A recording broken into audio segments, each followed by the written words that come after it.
Bonjour. Julia présente aujourd'hui une courte histoire de psychologie sociale, intitulée « Le mari a couché avec son ex-petite amie avant le jour du mariage. Elle n'était pas jalouse mais l'a quand même fait pleurer ». Explorons-la avec Julia. N'oubliez pas d'aimer et de vous abonner à Julia. Clara était une jeune femme douce et réservée, issue d'une famille modeste mais aimante. Ses parents, monsieur et madame Dupont, tenaient une petite entreprise de commerce local. Et bien qu'ils ne roulent pas sur l'or, ils avaient toujours veillé à offrir à leur fille une éducation solide et des valeurs ancrées dans la simplicité et l'honnêteté.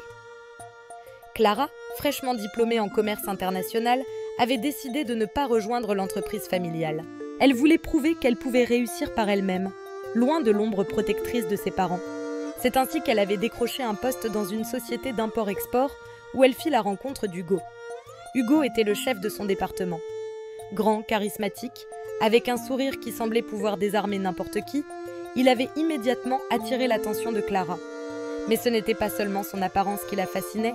Hugo avait une manière de parler, une assurance naturelle qui faisait croire à tous qu'il maîtrisait chaque situation. Il semblait toujours savoir quoi dire, quoi faire, et Clara, qui manquait parfois de confiance en elle, se sentait inexplicablement attirée par cet homme qui incarnait tout ce qu'elle n'était pas. Dès son premier jour au bureau, Hugo avait remarqué Clara.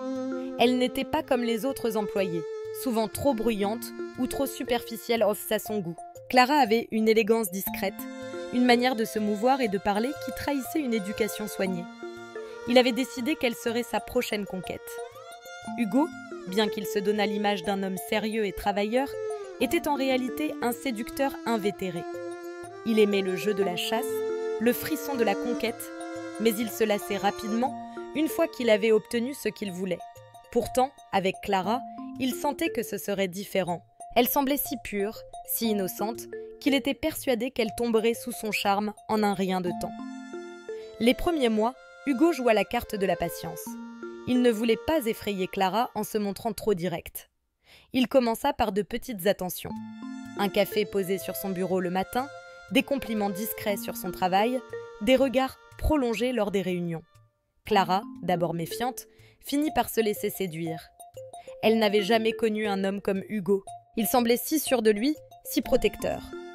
Lorsqu'il lui proposa de dîner avec lui pour discuter d'un projet important, elle accepta, bien qu'un peu nerveuse. Le dîner se déroula dans un restaurant chic, bien au-dessus des moyens de Clara. Hugo, en parfait gentleman, lui tint la porte, lui tira sa chaise et commanda une bouteille de vin hors de prix. Clara, impressionnée, se sentit comme une princesse. Pendant tout le repas, Hugo parla de lui, de ses ambitions, de ses projets. Il lui fit également des compliments subtils, mais suffisamment marquants pour qu'elle rougisse. « Clara, vous êtes différente des autres. Vous avez une lumière en vous, une douceur rare. » Ces mots résonnèrent dans l'esprit de Clara bien après qu'elle fût rentrée chez elle. À partir de ce moment, Hugo intensifia ses efforts. Il lui envoyait des messages le soir, lui demandant si elle était bien rentrée ou simplement pour lui souhaiter une bonne nuit. Il lui apportait des fleurs au bureau, prétextant qu'il avait vu un bouquet qui lui faisait penser à elle. Clara, qui n'avait jamais été courtisée de cette manière, se laissa emporter par ce tourbillon d'attention. Sophie, sa meilleure amie depuis l'enfance, remarqua rapidement le changement chez Clara. Elle semblait plus joyeuse, plus épanouie, mais Sophie, toujours méfiante, ne put s'empêcher de poser des questions. « Alors, raconte-moi tout. Qui est ce mystérieux homme qui te fait sourire comme ça ?» demanda Sophie un soir, alors qu'elles prenaient un café ensemble. Clara, un peu gênée, finit par tout lui avouer. Sophie écouta attentivement, mais quelque chose dans la description d'Hugo la dérangeait. « Clara, fais attention. Ce genre d'homme, trop parfait, trop charmeur, cache souvent quelque chose. » Mais Clara, aveuglée par ses sentiments naissants, balaya les inquiétudes de son amie. « Sophie, tu es trop méfiante. Hugo est différent. Il me respecte. Il m'écoute. Je crois qu'il m'aime vraiment. » Quelques semaines plus tard, Hugo invita Clara à passer un week-end à la campagne. Il avait loué une petite maison dans un village pittoresque, entouré de champs de lavande. Clara, bien que nerveuse à l'idée de passer 2 jours seule avec lui, accepta. Ce week-end fut un tournant dans leur relation. Hugo se montra attentionné, tendre, et Clara, pour la première fois, se sentit prête à lui ouvrir son cœur. Ce fut également ce week-end qu'Hugo lui avoua ses sentiments. Clara, je n'ai jamais ressenti ça pour personne. Tu es la femme que j'ai toujours cherchée. » Clara, émue aux larmes, lui répondit qu'elle ressentait la même chose. Leur relation devint officielle peu de temps après. Hugo, fier de sa conquête, ne se gênait pas pour afficher son bonheur au bureau. Clara, de son côté, se sentait sur un nuage.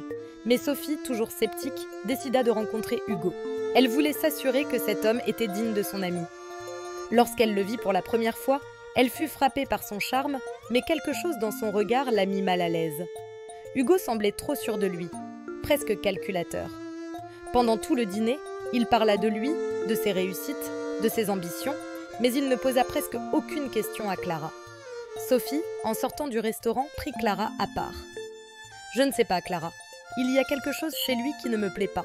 Il est trop parfait. » Mais Clara, agacée, lui répondit « Sophie, tu ne le connais pas comme moi. Il est merveilleux. » Quelques mois plus tard, Hugo demanda Clara en mariage. Ce fut une demande grandiose, orchestrée dans un restaurant étoilé, avec un orchestre jouant leurs chansons préférées. Hugo s'agenouilla devant Clara, un anneau en diamant à la main, et lui demanda de devenir sa femme. Clara, les larmes aux yeux, accepta sans hésiter. Sophie, bien que heureuse pour son amie, ne put s'empêcher de ressentir une pointe d'inquiétude. Elle connaissait Clara depuis toujours, et elle savait qu'elle avait tendance à idéaliser les gens qu'elle aimait. Les préparatifs du mariage furent intenses. Hugo insista pour que tout soit parfait, du lieu de la cérémonie à la liste des invités. Clara, bien qu'un peu dépassée, se laissa guider. Mais un incident survint quelques semaines avant le mariage, qui sema un doute dans l'esprit de Clara. Un soir, alors qu'elle était chez Hugo, elle trouva un message sur son téléphone. C'était un message d'une femme, Élise, qui disait « Merci pour la soirée d'hier, j'ai hâte de te revoir. » Clara, bouleversée, confronta Hugo. Mais il nia tout en bloc. « C'est une collègue, Clara. Elle est un peu trop amicale, mais il n'y a rien entre nous. Tu dois me faire confiance. » Clara, bien qu'hésitante, choisit de le croire.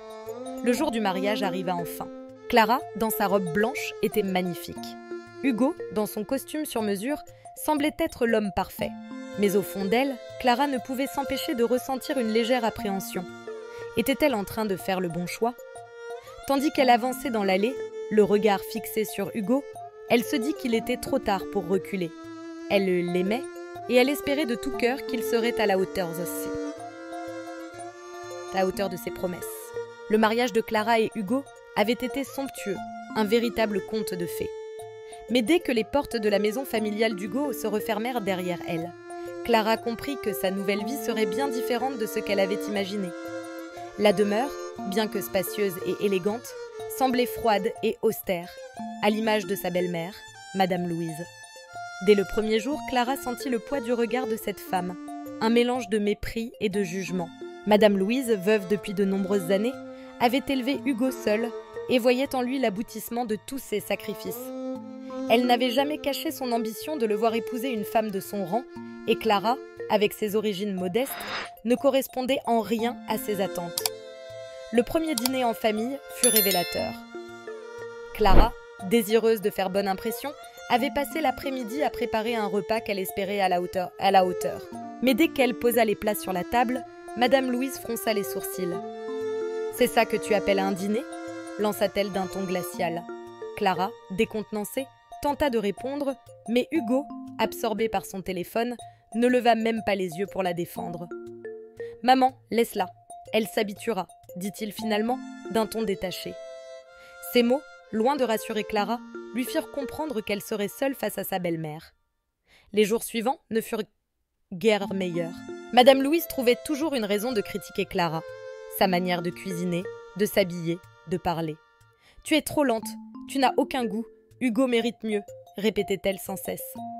Clara, qui avait toujours été une jeune femme douce et respectueuse, tentait de garder son calme, mais chaque remarque la blessait profondément. Elle espérait qu'Hugo interviendrait, qu'il prendrait sa défense, mais il semblait toujours trop occupé par son travail ou ses sorties pour prêter attention à ce qui se passait chez lui. Un soir, alors que Hugo était encore absent, Madame Louise convoqua Clara dans le salon. Assise dans son fauteuil en velours, un verre de vin à la main, elle fixa Clara avec un sourire froid. « Écoute-moi bien, ma chère. Je ne t'ai jamais voulu comme belle-fille, et je ne te veux toujours pas. Mais puisque tu es là, tu ferais mieux de te rendre utile. » Clara, choquée, tenta de protester, mais Madame Louise la coupa. « Ne joue pas les innocentes. Tu as piégé mon fils avec ton petit air de Sainte-Nitouche, mais je ne suis pas dupe. Tu n'es qu'une opportuniste. » Ces mots résonnèrent dans l'esprit de Clara bien après que Madame Louise eut quitté la pièce. Elle se sentait humiliée, trahie. Elle avait tout quitté pour Hugo, croyant en leur amour. Et voilà qu'elle se retrouvait traitée comme une intruse dans sa propre maison. Cette nuit-là, elle pleura en silence, espérant que les choses s'amélioreraient avec le temps. Mais les semaines passèrent et rien ne changea. Hugo, bien qu'affectueux en public, se montrait de plus en plus distant à la maison. Il rentrait tard, prétextant des réunions ou des dîners d'affaires. Et lorsqu'il était là, il semblait toujours fatigué ou préoccupé. Clara, qui avait abandonné son travail à la demande d'Hugo, passait ses journées seule avec Madame Louise à subir ses critiques incessantes. Elle se sentait prisonnière, isolée, et chaque jour qui passait érodait un peu plus sa confiance en elle. Un jour, alors qu'elle nettoyait la cuisine, Clara entendit une conversation entre Hugo et sa mère. Ils étaient dans le salon, et bien qu'elle ne puisse pas voir leur visage, elle pouvait entendre chaque mot. « Maman, arrête de la harceler, elle est ma femme, que tu le veuilles ou non », dit Hugo, visiblement agacé. Mais Madame Louise ne se laissa pas démonter. « Ta femme, elle n'est rien de plus qu'une servante. Tu mérites une femme qui t'élève, pas une qui te tire vers le bas. » Hugo soupira, mais ne répondit rien. Clara, cachée derrière la porte, sentit son cœur se briser. Même lorsqu'il tentait de la défendre, Hugo ne semblait pas vraiment croire en elle. Ce soir-là, Clara décida de parler à Hugo. Elle attendit qu'il rentre, bien après minuit, et l'intercepta dans le couloir. « Hugo, il faut qu'on parle, » dit-elle, la voix tremblante. Mais Hugo, visiblement épuisé, leva la main pour l'interrompre. « Pas ce soir, Clara, je suis fatiguée. » Et sans un mot de plus, il entra dans leur chambre, laissant Clara seule dans l'obscurité. Les jours suivants, Clara tenta de se confier à Sophie. Elle lui raconta les critiques de Madame Louise, l'indifférence d'Hugo, son sentiment d'isolement. Sophie, furieuse, lui conseilla de quitter cette maison, de revenir chez ses parents. « Clara, tu ne peux pas continuer comme ça, ils te détruisent. » Mais Clara, fidèle à son amour pour Hugo, refusa. « Je l'aime, Sophie. Je suis sûre que ça ira mieux avec le temps. » Mais les choses empirèrent. Un soir, alors qu'Hugo était encore absent, Madame Louise organisa un dîner avec des amis de la famille. Clara, bien que fatiguée, passa des heures à préparer le repas, espérant impressionner les invités. Mais dès qu'ils arrivèrent, Madame Louise la relégua à la cuisine, lui ordonnant de ne pas se montrer. « Tu n'es pas présentable, » lui dit-elle, un sourire cruel aux lèvres. Clara, humiliée, obéit, écoutant les rires et les conversations depuis la cuisine. Ce fut la goutte d'eau. Cette nuit-là, Clara confronta Hugo. « Je ne peux plus vivre comme ça, Hugo. Ta mère me traite comme une moins que rien, et toi, tu ne fais rien pour m'aider. » Mais Hugo, au lieu de la réconforter, éclata de colère. « Tu crois que c'est facile pour moi ? J'ai des responsabilités, Clara. Je ne peux pas passer mon temps à gérer tes problèmes avec ma mère. » Ces mots, prononcés avec tant de froideur, firent comprendre à Clara qu'elle était seule. Malgré tout, Clara tenta de sauver son mariage. Elle redoubla d'efforts pour plaire à Madame Louise, pour soutenir Hugo, mais rien ne semblait suffire. Un jour, alors qu'elle rangeait le bureau d'Hugo, elle trouva une facture d'hôtel. Le cœur battant, elle confronta Hugo, qui nia tout d'abord, avant d'admettre qu'il avait passé la nuit à l'hôtel pour éviter les disputes à la maison. Clara, bien qu'elle doutât de sa sincérité, choisit de le croire. Elle voulait désespérément que leur mariage fonctionne. Mais la vérité éclata quelques semaines plus tard. Clara, en rangeant la chambre, trouva un foulard qui ne lui appartenait pas. Lorsqu'elle le montra à Hugo, il perdit son sang-froid. « Tu fouilles dans mes affaires maintenant » cria-t-il. Mais Clara, cette fois, ne se laissa pas intimider. « Qui est-elle, Hugo » demanda-t-elle, les larmes aux yeux. Hugo, pris au piège, finit par avouer. « C'est une collègue, ça ne veut rien dire. » Clara, anéantie, comprit qu'elle ne pouvait plus continuer ainsi. Elle appela Sophie, qui arriva immédiatement. « Clara, tu mérites mieux que ça. Viens avec moi. » Mais Clara, bien qu'elle sache que Sophie avait raison, hésitait. Elle aimait encore Hugo, malgré tout. « Donne-moi du temps, Sophie. Je dois réfléchir. » Cette nuit-là, Clara fit ses valises. Elle ne savait pas encore si elle partirait, mais elle voulait être prête. Alors qu'elle s'apprêtait à se coucher, Hugo entra dans la chambre. « Tu fais tes valises ?» demanda-t-il, le regard sombre. Clara, les larmes aux yeux, hocha la tête. « Je ne peux plus vivre comme ça, Hugo. » Mais au lieu de la retenir, Hugo haussa les épaules. « Fais ce que tu veux, Clara. » Ces mots, prononcés avec tant d'indifférence, furent la confirmation dont Clara avait besoin. Elle quitta la maison le lendemain matin, laissant derrière elle un mariage brisé et une belle famille toxique. Elle ne savait pas ce que l'avenir lui réservait, mais elle savait qu'elle méritait mieux. Et pour la première fois depuis longtemps, elle se sentit libre. Clara avait quitté la maison de sa belle famille depuis quelques semaines, mais son cœur restait lourd. Elle avait espéré qu'Hugo viendrait la chercher, qu'il lui demanderait pardon, qu'il lui prouverait qu'il tenait encore à elle. Mais les jours passaient, et le silence d'Hugo résonnait comme une condamnation. Clara vivait désormais chez Sophie, sa meilleure amie qui l'avait accueillie à bras ouverts. Sophie, toujours protectrice, tentait de lui remonter le moral, mais Clara restait enfermée dans ses pensées, oscillant entre colère, tristesse et espoir. Un soir, alors qu'elle était seule dans l'appartement, Clara reçut un message d'un numéro inconnu. « Clara, je pense que tu devrais savoir ce que Hugo fait en ce moment. Viens à l'hôtel Le Majestic, chambre 305. » Son cœur s'emballa. Qui pouvait lui envoyer un tel message? Et pourquoi? Elle hésita, mais la curiosité et une pointe de jalousie prirent le dessus. Elle enfila un manteau, attrapa ses clés et sortit précipitamment. L'hôtel Le Majestic était un établissement luxueux, situé en plein centre-ville. Clara, nerveuse, entra dans le hall et se dirigea vers l'ascenseur. Chaque étage qu'elle montait semblait alourdir son cœur. Arrivée devant la chambre 305, elle hésita. Devait-elle vraiment entrer? Et si ce qu'elle découvrait la détruisait encore davantage? Mais avant qu'elle ne puisse reculer, la porte s'ouvrit brusquement. Une femme, Élise, apparut, vêtue d'une robe de chambre en soie. Elle sourit en voyant Clara, un sourire cruel et triomphant. « Ah, tu es venue. Je savais que tu ne pourrais pas résister. » Clara, abasourdie, resta figée. Derrière Élise, elle aperçut Hugo, torse nu, assis sur le lit. Il se leva en sursaut en voyant Clara. « Qu'est-ce que tu fais ici ?» demanda-t-il, visiblement paniqué. Clara sentit les larmes monter, mais elle refusa de pleurer devant eux. « C'est ça, Hugo? C'est pour ça que tu ne m'as pas rappelé ?» Sa voix tremblait, mais elle tenta de rester forte. Élise, toujours souriante, s'approcha d'Hugo et posa une main possessive sur son épaule. « Il n'a pas eu besoin de te rappeler. Il était occupé avec moi. » Hugo tenta de s'expliquer, mais Clara leva la main pour l'interrompre. « Ne dis rien. Je comprends tout maintenant. » Elle tourna les talons et quitta la chambre, le cœur en miettes. Dans l'ascenseur, les larmes qu'elle avait retenues coulèrent librement.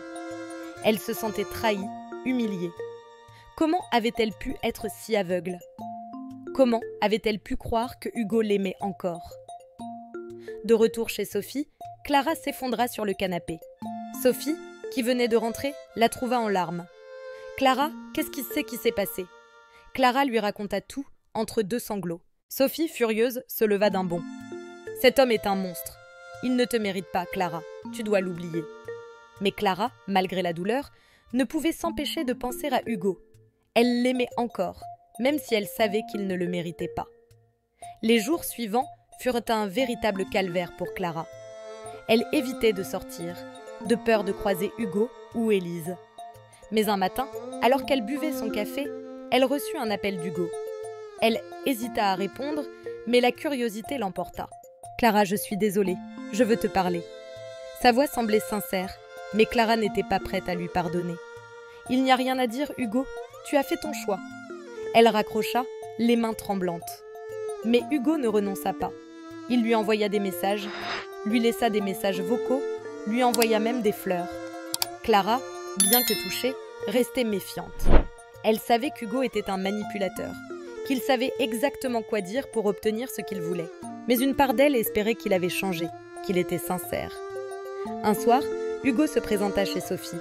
Il frappa à la porte jusqu'à ce que Clara, excédée, vienne ouvrir. « Qu'est-ce que tu veux, Hugo ?» demanda-t-elle, les bras croisés. Hugo, visiblement nerveux, lui tendit une enveloppe. « Lis ça, s'il te plaît. » Clara, méfiante, prit l'enveloppe et la déchira. À l'intérieur, elle trouva une lettre manuscrite. Hugo y expliquait qu'il avait fait une erreur, qu'il regrettait profondément ce qu'il avait fait, qu'il l'aimait encore. Clara, émue, sentit son cœur se serrer. Mais elle se rappela Élise, son sourire cruel, et repoussa Hugo. « C'est trop tard, Hugo. Tu m'as brisé. » Hugo, désespéré, tenta de la retenir. « Clara, je t'en supplie, donne-moi une chance. Je ferai tout pour te prouver que j'ai changé. » Mais Clara, bien que tentée, resta ferme. « Tu aurais dû y penser avant, Hugo. » Elle referma la porte, laissant Hugo seul dans le couloir. Les semaines passèrent et Clara commença à se reconstruire. Elle trouva un nouvel emploi, reprit contact avec ses amis et tenta de tourner la page. Mais Hugo, lui, ne semblait pas prêt à abandonner. Il continuait de lui envoyer des messages, de lui laisser des cadeaux. Clara, bien que touchée, savait qu'elle ne pouvait pas lui faire confiance. Un jour, alors qu'elle rentrait du travail, Clara trouva Élise devant son immeuble. La femme, toujours aussi élégante, semblait furieuse. « Tu crois que tu peux me voler, Hugo ?» lança-t-elle, les yeux flamboyants. Clara, surprise, tenta de répondre, mais Élise la coupa. « Il est à moi, Clara. Tu ferais mieux de rester loin de lui. » Clara, bien que tremblante, trouva le courage de répondre. « Si tu veux, Hugo, prends-le. Je n'en veux plus. » Élise, décontenancée, resta silencieuse un instant, puis tourna les talons et partit. Clara, bien que secouée, se sentit étrangement libérée. Elle réalisa qu'elle n'avait plus besoin d'Hugo, qu'elle méritait mieux.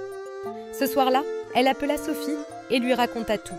Sophie, fière de son amie, lui proposa de sortir pour célébrer cette nouvelle étape. Clara, pour la première fois depuis longtemps, accepta. Pendant ce temps, Hugo, seul dans son appartement, réalisait qu'il avait tout perdu.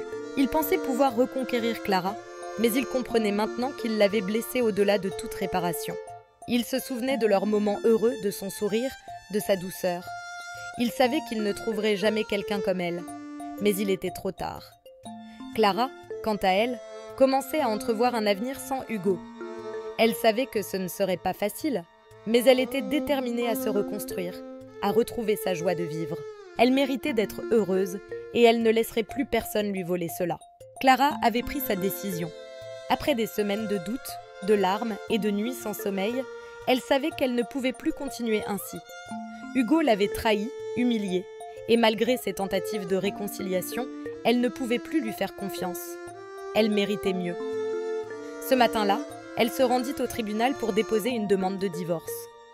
Le simple fait de signer les papiers lui donna un étrange mélange de soulagement et de tristesse. Elle se sentait comme une prisonnière qui venait de briser ses chaînes, mais qui portait encore les cicatrices de sa captivité. Hugo, de son côté, ne prit pas bien la nouvelle. Lorsqu'il reçut les papiers du divorce, il entra dans une colère noire. Il balança les documents à travers la pièce, renversant une lampe dans sa fureur. « Elle n'a pas le droit de me faire ça !» hurla-t-il, les poings serrés. Mais au fond de lui, il savait qu'il était responsable. Il avait tout gâché. Pourtant, son orgueil l'empêchait de l'admettre. Il était persuadé que Clara finirait par revenir, qu'elle ne pourrait pas vivre sans lui. Mais Clara était déterminée.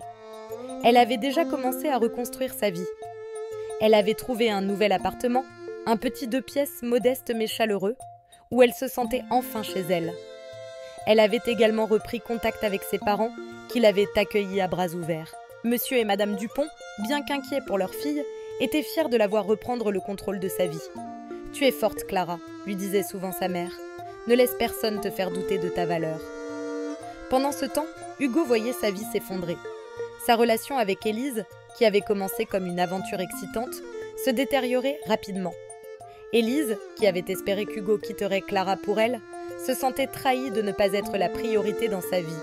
Elle devenait de plus en plus exigeante, réclamant son attention, son temps et surtout son argent. Hugo, déjà accablé par ses problèmes professionnels, ne supportait plus ses crises de jalousie. Un soir, après une énième dispute, Élise fit ses valises et quitta l'appartement. « Tu n'es qu'un raté, Hugo », lui lança-t-elle avant de claquer la porte. Ces mots résonnèrent dans l'esprit d'Hugo bien après son départ. Au travail, les choses n'allaient pas mieux. Hugo, autrefois considéré comme un employé modèle, voyait sa réputation s'effriter. Ses collègues murmuraient dans son dos et son patron, qui avait toujours eu une haute opinion de lui, commençait à douter de ses capacités. Un projet important qu'Hugo supervisait échoua, entraînant une perte financière significative pour l'entreprise.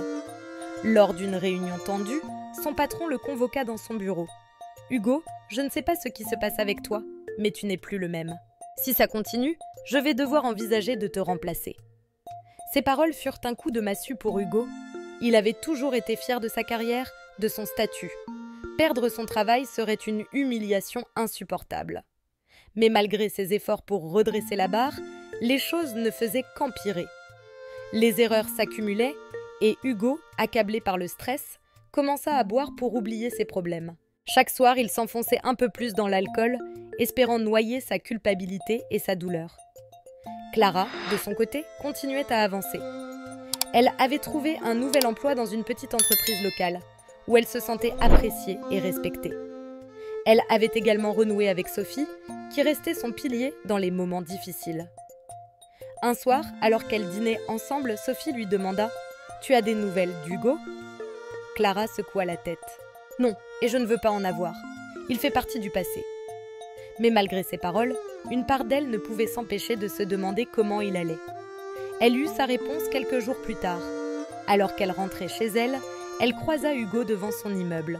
Il était méconnaissable. Ses vêtements étaient froissés, ses cheveux en désordre, et ses yeux rougis trahissaient des nuits sans sommeil. « Clara, je dois te parler, » dit-il, sa voix tremblante. Clara, bien que surprise, resta sur ses gardes. « Qu'est-ce que tu veux, Hugo ?» demanda-t-elle, les bras croisés. Hugo baissa les yeux, incapable de soutenir son regard. « Je suis désolée, Clara, je sais que j'ai tout gâché. Mais je t'aime encore. Donne-moi une chance de me racheter. » Clara sentit son cœur se serrer. Elle avait attendu ces mots pendant des mois, mais maintenant qu'elle les entendait, ils sonnaient creux. « Hugo, il est trop tard. Tu as eu ta chance, et tu l'as gâchée. » Hugo tenta de la retenir, mais Clara secoua la tête. « Tu dois apprendre à vivre avec les conséquences de tes actes. Moi, j'ai tourné la page. » Elle entra dans son immeuble, laissant Hugo seul dans la rue, sous la pluie. Hugo, désespéré, continua de sombrer. Il perdit son travail quelques semaines plus tard, incapable de répondre aux attentes de son patron. Sans emploi, sans argent et sans personne pour le soutenir, il se retrouva à la rue. Il errait dans la ville, cherchant un sens à sa vie, mais tout ce qu'il trouvait, c'était le vide. Il pensait souvent à Clara, à ce qu'ils avaient partagé, à ce qu'il avait perdu. Il se demandait s'il aurait pu faire les choses différemment, s'il aurait pu être un meilleur homme pour elle. Un soir, alors qu'il dormait sur un banc, dans un parc, il fut réveillé par une main sur son épaule. C'était un vieil homme, vêtu simplement, mais avec un regard bienveillant. « Tu as l'air de quelqu'un qui a besoin d'aide ?» dit-il. Hugo, d'abord méfiant, finit par accepter l'offre de l'homme de l'accompagner dans un centre d'hébergement. Là, il trouva un lit, un repas chaud, et pour la première fois depuis longtemps, un peu d'espoir. Pendant ce temps, Clara continuait à reconstruire sa vie. Elle avait rencontré un homme, Paul, un collègue de travail, qui semblait sincère et attentionné. Bien qu'elle hésitât à s'engager à nouveau, elle appréciait sa compagnie et la légèreté qu'il apportait à sa vie. Avec lui, elle se sentait en sécurité, respectée. Mais malgré tout, une part d'elle restait marquée par son passé avec Hugo. Un jour, alors qu'elle se promenait dans le parc, elle aperçut Hugo au loin. Il était assis sur un banc, un carnet à la main, écrivant quelque chose. Il semblait différent, plus calme, plus humble. Clara hésita puis s'approcha. « Hugo ?» dit-elle doucement. Hugo leva les yeux, surpris de la voir. « Clara » murmura-t-il, visiblement ému. Ils parlèrent pendant un moment, échangeant des nouvelles. Hugo lui raconta son parcours, comment il avait touché le fond, mais qu'il essayait de se relever. Clara, bien que touchée, savait qu'elle ne pouvait pas revenir en arrière. « Je te souhaite le meilleur, Hugo », dit-elle avant de partir. Hugo la regarda s'éloigner, un mélange de tristesse et de gratitude dans le cœur. Il savait qu'il avait perdu Clara pour toujours, mais il était déterminé à devenir un homme meilleur. Non pas pour la reconquérir, mais pour lui-même. Il trouva un emploi modeste dans un centre communautaire où il aidait d'autres personnes en difficulté. Chaque jour, il travaillait dur pour reconstruire sa vie, pour réparer les erreurs de son passé. Clara, quant à elle, trouva enfin la paix. Elle apprit à pardonner, non pas pour Hugo, mais pour elle-même. Elle savait qu'elle méritait d'être heureuse, et elle était prête à saisir cette chance. Avec Paul à ses côtés, elle se sentait prête à affronter l'avenir. Un avenir qu'elle construirait sur des bases solides, loin des ombres de son passé. Clara avait traversé l'enfer, mais elle en était sortie plus forte. Après des mois de douleur, de doute et de reconstruction, elle se tenait enfin debout, prête à affronter la vie avec un nouveau regard. La trahison d'Hugo, les humiliations de Madame Louise et les épreuves qu'elle avait endurées l'avaient transformée. Elle n'était plus la jeune femme naïve et docile qu'elle avait été. Clara était désormais une femme déterminée, consciente de sa valeur et prête à se battre pour son bonheur. Sa nouvelle vie avait commencé dans un petit appartement qu'elle avait décoré avec soin. Chaque objet, chaque couleur, chaque détail reflétait sa personnalité. C'était son refuge, un lieu où elle se sentait en sécurité, loin des ombres de son passé. Elle avait également trouvé un emploi dans une petite entreprise locale où elle s'épanouissait. Ses collègues l'appréciaient pour sa gentillesse et son professionnalisme, et son patron lui faisait confiance. Pour la première fois depuis longtemps, Clara se sentait utile, respectée et surtout libre. Mais la véritable renaissance de Clara commença le jour où elle apprit qu'elle était enceinte. La nouvelle la bouleversa. Elle n'avait jamais imaginé devenir mère dans de telles circonstances. Mais en sentant la vie grandir en elle, elle trouva une force qu'elle ne soupçonnait pas. Cet enfant, fruit d'une relation brisée, devenait sa raison de vivre, son espoir pour l'avenir. Elle décida qu'elle ferait tout pour lui offrir une vie heureuse, loin des drames et des souffrances qu'elle avait connues. Ses parents, Monsieur et Madame Dupont, furent d'un soutien inestimable. Lorsqu'elle leur annonça sa grossesse, ils l'accueillirent avec des larmes de joie et des bras ouverts. « Clara, tu n'es pas seule », lui dit son père en la serrant contre lui. « Nous serons toujours là pour toi et pour cet enfant. » Ces mots réchauffèrent le cœur de Clara. Elle savait qu'elle pouvait compter sur eux, quoi qu'il arrive. Sophie, sa meilleure amie, était également à ses côtés. Elle l'accompagnait à ses rendez-vous médicaux, l'aidait à préparer la chambre du bébé et la faisait rire lorsqu'elle se sentait dépassée. « Tu vas être une mère incroyable, Clara », lui disait-elle souvent. « Cet enfant a de la chance de t'avoir. » Clara, bien que nerveuse, commençait à croire en elle. Elle savait que ce ne serait pas facile, mais elle était prête à relever le défi. Pendant ce temps, Hugo continuait de lutter pour reconstruire sa vie. Après avoir touché le fond, il avait trouvé un emploi modeste dans un centre communautaire où il aidait des personnes en difficulté. Ce travail, bien que loin de ses ambitions passées, lui apportait un certain apaisement. Il se sentait utile et pour la première fois depuis longtemps, il avait l'impression de faire quelque chose de bien. Mais malgré ses efforts, il ne pouvait s'empêcher de penser à Clara. Il se demandait souvent comment elle allait, si elle était heureuse, si elle pensait encore à lui. Un jour, alors qu'il se promenait dans le parc, Hugo aperçut Clara au loin. Elle était assise sur un banc, une main posée sur son ventre arrondi, un sourire paisible sur le visage. Hugo sentit son cœur se serrer. Elle était magnifique, rayonnante, et il comprit qu'elle avait trouvé une paix qu'il ne pourrait jamais lui offrir. Il hésita à s'approcher, mais il savait qu'il n'avait pas le droit de perturber sa sérénité. Il resta à distance, la regardant en silence, avant de s'éloigner. Clara, bien qu'elle n'ait pas vu Hugo ce jour-là, pensait parfois à lui. Elle se demandait s'il avait changé, s'il avait trouvé un sens à sa vie. Mais elle savait que leur histoire appartenait au passé. Elle n'éprouvait plus de colère envers lui, seulement une profonde tristesse pour ce qu'ils auraient pu être. Elle avait appris à pardonner, non pas pour lui, mais pour elle-même. Elle ne voulait pas que la rancune empoisonne son cœur ou sa vie. Le jour de l'accouchement, Clara fut entourée de ses proches. Sophie tenait sa main, tandis que ses parents attendaient nerveusement dans le couloir. Lorsque le cri de son bébé résonna dans la salle, Clara sentit une vague d'émotion l'envahir. On lui posa sa fille dans les bras, et en la regardant, elle sut qu'elle avait trouvé sa raison de vivre. « Bienvenue au monde, ma petite Émilie », murmura-t-elle, les larmes aux yeux. Les semaines qui suivirent furent à la fois épuisantes et merveilleuses.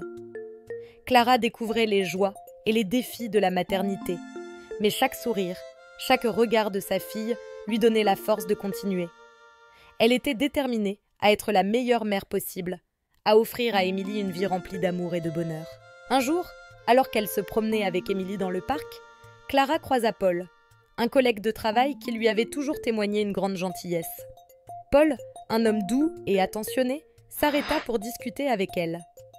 Ils parlèrent de tout et de rien, et Clara se surprit à rire à ses blagues. Paul, bien qu'il ait toujours été attiré par Clara, respectait sa situation et ne cherchait pas à précipiter les choses. Mais ce jour-là, en voyant son sourire, il sentit qu'il y avait peut-être une chance pour eux. Au fil des mois, Paul et Clara se rapprochèrent. Il l'aidait avec Émilie, l'accompagnait à ses rendez-vous médicaux et lui apportait des repas lorsqu'elle était trop fatiguée pour cuisiner. Clara, bien qu'hésitante au début, commença à s'ouvrir à lui. Elle appréciait sa patience, sa compréhension et surtout son respect. Avec lui, elle se sentait en sécurité, aimée pour ce qu'elle était. Un soir, alors qu'ils dînaient ensemble, Paul prit la main de Clara. « Je sais que tu as traversé beaucoup de choses et je ne veux pas te presser. Mais je tiens à toi, Clara, et je tiens à Émilie. Je veux être là pour vous, si tu me le permets. » Clara, émue, sentit les larmes monter. Elle savait qu'elle n'était pas encore prête à s'engager pleinement, mais elle appréciait la sincérité de Paul. « Merci Paul, merci d'être là. » Pendant ce temps, Hugo continuait son chemin. Il avait appris à accepter ses erreurs, à vivre avec ses regrets. Il savait qu'il ne pourrait jamais réparer le mal qu'il avait fait à Clara, mais il espérait qu'elle avait trouvé le bonheur qu'elle méritait. Un jour, il écrivit une lettre qu'il n'envoya jamais. Dans cette lettre, il exprimait ses excuses, ses regrets et ses vœux de bonheur pour elle et son enfant. Il la garda dans un tiroir, comme un rappel de ce qu'il avait perdu et de ce qu'il devait apprendre à laisser partir. Clara, quant à elle, avançait avec confiance. Elle avait trouvé un équilibre entre son travail, sa vie de mère et ses relations. Elle savait que la route serait encore longue, mais elle était prête à affronter chaque défi avec courage. Avec Émilie à ses côtés, elle se sentait invincible. Un jour, alors qu'elle regardait sa fille jouer dans le parc, Clara réalisa à quel point elle avait changé. Elle n'était plus la jeune femme naïve et dépendante qu'elle avait été. Elle était une mère, une femme forte et indépendante, capable de surmonter n'importe quel obstacle. Elle sourit, le cœur empli de gratitude pour tout ce qu'elle avait appris, pour tout ce qu'elle avait surmonté. La vie de Clara n'était pas parfaite, mais elle était belle à sa manière. Elle avait trouvé la paix, l'amour et surtout, elle avait trouvé elle-même. Et c'était tout ce qui comptait.